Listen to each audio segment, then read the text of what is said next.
Isang buwan na rin ang nakalipas magmula ng sinagot niya sa Diego. Ang bilis nilang araw, hindi nila namalayan naka-first month rin na sila ng mga nakarang araw. Sa first month rin nila binigyan siya ni Diego ng cellphone at kwintas. Ayaw niya sana itong tanggapin pero hindi ito pumayag kaya't wala na siyang nagawa. Siyempre sa una nagtaka ang mga kasamahan niya kung bakit siya binigyan ng gano'n ng sariling amo nila. Pero sagot lang niya ay dahil sa mga pagsama niya yon kay Diego. Nabigyan pa rin naman ng solusyon ng bagay na yon na hindi nahahalata ang relasyon nilang dalawa. Hanggang ngayon wala pa rin alam ang mga kasamahan ni Ivana dahil pinipilit niya itong itagong sekreto. Palihim lang silang nagkikita at nag-uusap sa mansyon. Yung nangyari din sa private resort nila Diego na isang buwan, ilang beses na rin yung naulit. Dahil sa relasyon nila ay nakalimutan niya ng babae pa siya at maaaring mabuntis. Ang tanging alam lang niya ay masaya siya sa pangyayari at di na iniisip ang maaaring kahinatnan. Ivana, tulala ka na naman dyan. Ano bang nangyayari sa'yo? Bakit di ka pa nadadapuan ng kutsara yung pagkain mo? Tanong ni Cora. Kumakain sila ngayon dito sa kusina at yung ibang kasamahan din nila napatingin sa kanya dahil sa sinabi nga ni Cora. Sabay-sabay kasi silang mga katulong sa mansyon na kumakain sa lamesa. Hindi mo ba gusto ang pagkain, anak? Tanong ng nanay naman niya. Pinagitnaan kasi siya ni Cora at ng nanay niya sa upuan dito sa lamesa. Wala naman po, Nay. Kakain na po ako. Napatingin siya sa ulam nila ngayon. Adobong manok at humba pala. Paborito pa niya ang dalawang ulam na to. Akmang kukuha na sana siya ng humba at isusubo na nakaramdam siyang parang may himahalukay sa tiyan niya. Kaya dali-dali siyang tumakbo doon sa lababo at dali-daling sumuka. Ang baho naman ng ulam na yun. Panis ba yun? Pero walang naging reklamo ang mga kasamahan niya kanina habang kumakain ng mga to. Nakaagaw siya ng atensyon sa mga kasamahan niya. Mabilis dumapit ang nanay niya sa kanya tsaka hinagod ang kanyang likod. Okay ka lang ba, anak? Nag-aalang tanong nito sa kanya. Okay lang po ako, Nay. Huwag na po kayo mag-alala sa akin. Hindi ko lang po talaga gusto ang baho ng ulam natin. Ha?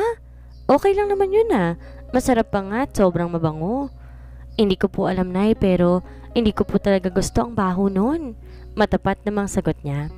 Yun din naman talagang naamoy niya kaya yun din ang sinabi niya. Kung di ko lang talaga kilala yung si Ivana, aakalain ko talagang buntis siya. Sabi naman yon ni Cora sa lamesa at saka tumawa ng malakas. Yung mukha niya ay unti-unting naging hilaw. Paano nga kung totoo yun? Di niya talaga alam ang gagawin sakaling yan nga ang mangyayari. Pero posible din yun ng ilang beses nang may nangyari sa kanila ni Diego. Kaya malaki din ang chance na buntis siya. Pero paano na kaya? Paano naman yun mangyayari, Cora? Sino namang gagalaw dito sa anak ko Hindi pa nga nagkaka-boyfriend. Nakikisabat din ang nanay niya sa tawa ni Cora.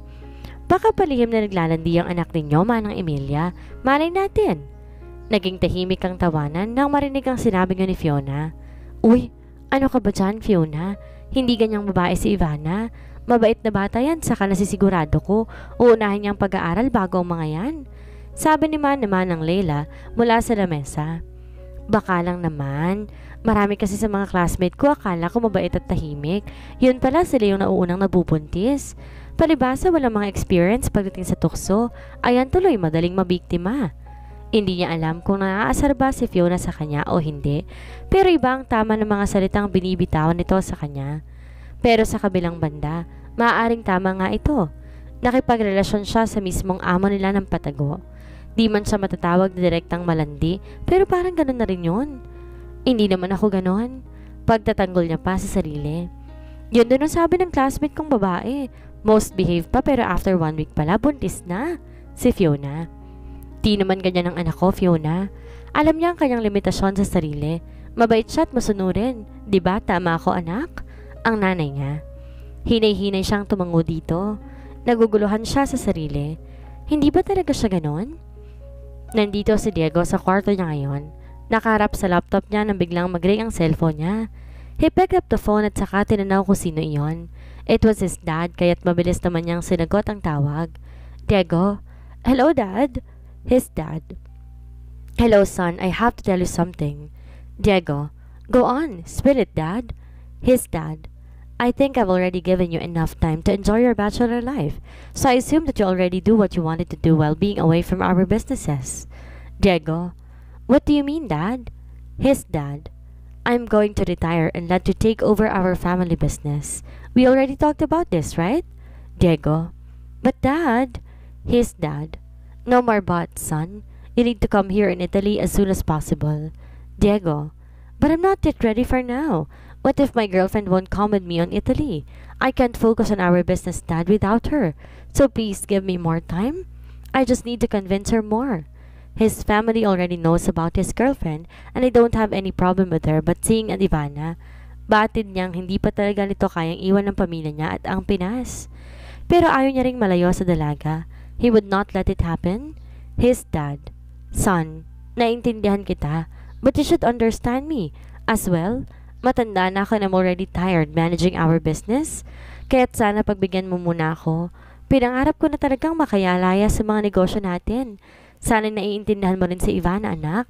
Before she came into your life, may sariling buhay siya at ikaw na rin. Huwag mo naman sana siyang piliting sumama sa'yo. Kung ayaw niyang may sariling buhay siya at desisyon kaya, Diego, she will come to me and that's final. I'll hang up now, Dad. His dad. First, listen to me. Toot, toot, toot. He frustratedly turned off the line. Di niya na inintay pa ang sunod na sasabihin ng daddy niya. Call it selfish or whatever you want, pero hindi siya papayag na hindi sasama si Ivana sa kanya. Sa ayaw at sa gusto nito, gagawin niyang lahat para sasama ito sa Italy, kasama siya. Wala siyang pakialam kung ano man ang magiging desisyon nito. Basta desisyon niya ang masusunod and that's final. Ang pinakaayaw niya sa lahat ay yung pinakikialaman ang desisyon niya, kahit pa sariling pamilya niya pa iyon. Ayaw na ayaw niya ng ganun. Tumunog ang cellphone na binigay ni Diego sa kanya. Kaya agad niya namang binuksan kung ano yon. My room, now. Text pala at yun ang nakalagay. Ano kaya ang mga pakulo ni Diego sa kanya? Nireplyan niya to ng okay po, pupunta na po, Captain. Ilintay niyang isasagot ni Diego sa text niya pero wala. Weird.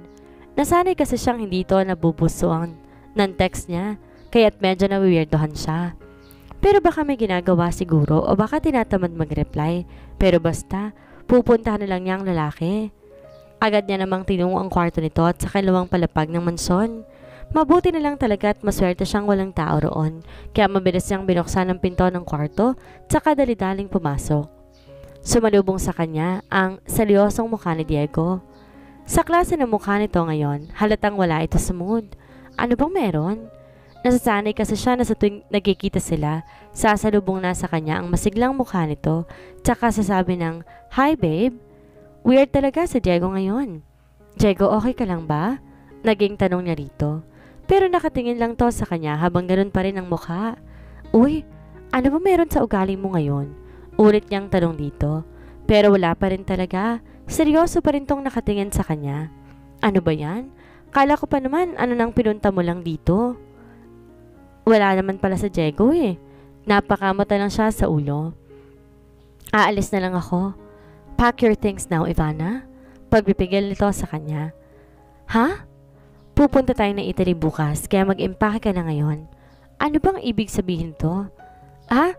Bakit ako pupunta sa Italy? Ganito. Sasabihin nito. Bakit naman kasi ako pupunta ng Italy? What I mean is that you need to come with me tomorrow. At bakit naman? No more questions, Ivana. Just pack your things.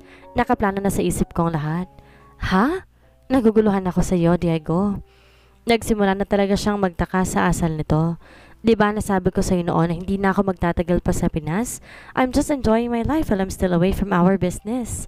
Bukas nang alis ko, sasama ka sa akin, Ivana, and that's final. Teka lang, Diego, ha? Hindi ako po pwedeng sumama sa iyo. Hindi pwedeng hindi ka sasama sa akin, Ivana. Sasama ka sa akin. Bakit biglaan naman, Diego? Hindi talaga siya sigurado kung sasama ba o hindi. My father just called me a while ago at yun ang sinabi niya, that I needed to inherit our family's business as soon as possible. If only there were big branches here in the Philippines, I would not have to go to Italy. But there isn't. Kaya wala akong ibang choice kundi ang pumunta na lang doon with you. Hindi niya alam kung kakayanin niya bang malayo ito sa kanya. Sa loob kasi na ilang buwan nila sa relasyon, unti-unti na rin siyang nasanay sa presensya nito. Pero hindi niya po pwedeng iwan ang pamilya rito at ang pag-aaral niya. Hindi talaga po pwede yun. Diego, pasensya ka na ha, pero hindi ako sang-ayon sa gusto mo mangyari. Nag-aaral pa ako at saka may pamilya din ako dito eh. Hindi ko kayang iwan sila. Intindihin mo naman ako. Bata pa ako at marami pa akong gustong abutin sa buhay kaya hindi maaari ang nais mo. You can still pursue your dreams there with me. You can still go to school just like in here. I promise that your life would be better there. Please, Ivana, you need to come with me. Iba pa rin talaga pag dito siya.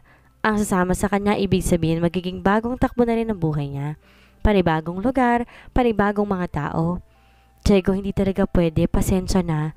Hindi niya magawang makipag-usap ng matagalan sa lalaki. Akbang tatalikod siya nang hawakan nito ang kamay niya. Ivana, if you will not come with me, it also means we won't be seeing each other again. I don't want that to happen. Please, babe, you need to come with me. Diego, di porket mahal natin isa't isa, pakikialaman din natin ang bawat isa. May sarili akong desisyon at saka ikaw rin. Di sa lahat ng pagkakataon, pareho tayo ng desisyon sa buhay. Tama ka, mahirap na magkalayo tayo sa isa't isa, pero mahirap din sa akin na mahiwalay sa pamilya ko, sa mga taong mahal ko rin. Hindi lang ikaw ang minahal ko, Diego. May mga tao ring mahal ko, ang pamilya ko, ang pag-aaral ko at ang mga pangarap ko, kaya't sana maintindihan mo rin ako. Intindihin mo rin sana ako na hindi lang ikaw ang nag-iisang tao dito sa mundong nagpapasaya sa akin. Marami kayo at pare-parehong ayokong mawala sa tabi ko. Pero ganun talaga, Diego. Hindi talaga lahat ng bagay kailangang manatili. Mahabang pahayag niya. But, pinutol niya ang sasabihin sana nito. Pasensya na talaga. Mahirap din sa akin to eh. Huling sabi niya bago mabilis na lumapit sa pinto at sinarado iyon. Tinawag pa siya nito pero hindi niya na iyon pinansin. Why? Bakit ngayon pa kung kailan marami ng mga araw ang dumaan? Bakit? Kakayanin ba niyang aalis to? Gabi na ngayon at magmula ng usapan nila ni Diego kanina, naging lutang ng isip niya. Nakahiga lang siya ngayon sa higaan niya at ang rami ng iniisip niya. Nag-o-overthink talaga siya. Kung hindi siya sasama dito, hindi na rin sila magkikita ng personal. Paano kung makahanap din to na ibang babae doon? Paano na siya? Biglang umilaw ang nakasilent mode na cellphone na binigay ni Diego sa kanya. Baka kinuha niya iyon. Babe, I can't sleep. Please come here if you're still awake. May message pala yon galing kay Diego. Pareho din pala silang di makatulog. Akala niya siya lang.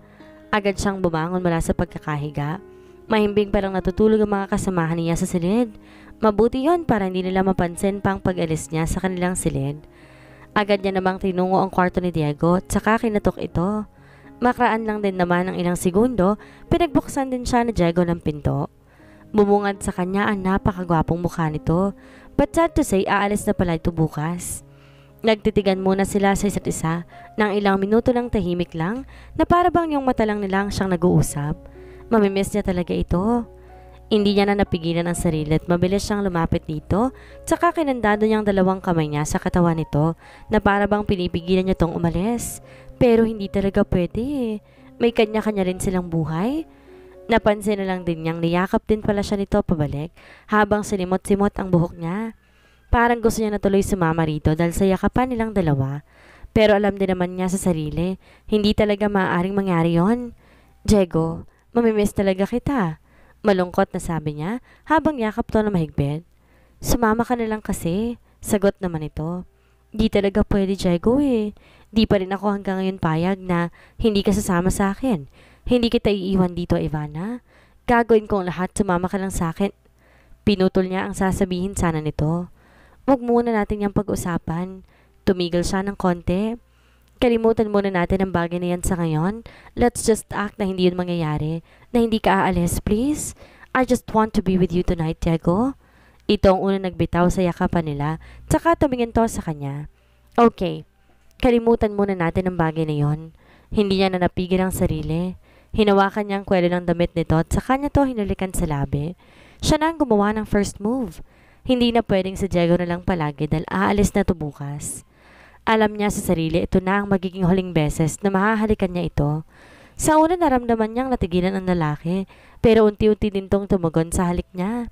Habang naghahalikan dinamdam nila ang bawat sandali na para bang yun na talagang huling araw na gagawin nila yon. Ang sakit isiping maaaring ito na ang huling beses na mahalikan niya pa ang lalaki. Naramdaman niya na lang unti-unti siyang hinila ni Diego habang di pa rin napuputol ang halikan nilang dalawa. Pinatid lang nito ang pinto ng kwarto nito sa mga talampakan niya. Mula sa halikan nilang dalawa, hindi niya napansin. Nakahiga na pala siya sa kama ngayon at nasa ibabaw niya si Diego. Para talaga siyang nawala sa sarili sa halikan nilang dalawa. Susulitin niya na ang huling beses na hahalikan nito. Ang kaninang halik nito sa labi niya unti-unting bumaba mula sa leeg niya. Ginawa ka ni Diego ang pantaas sa damit niya at saka dali-dali niya tong sinira, kaya nagulat siya. Diego, ano yung ginagawa mo? Naging tanong na lang niya pero huli na ang lahat. Kinuha yun ni Diego at tinapon doon sa sahig. Undressing you, babe. Sabi lang nito at saka hinalikan na naman siya ulit sa labi niya. Pero sa pagkakataong yun mapusok na at maalam na ang klase ng halik na yun. Nagpadala na lang siya sa sarili. Nagpadala na lang siya sa emosyong dala ng katawan niya. Wala na siyang pakialam sa paligid basta't kasama at kapiling niya lang sa Diego ngayon. They spent the whole night making love to each other. Pero nakakalungkot talagang isipin na aalis na to bukas.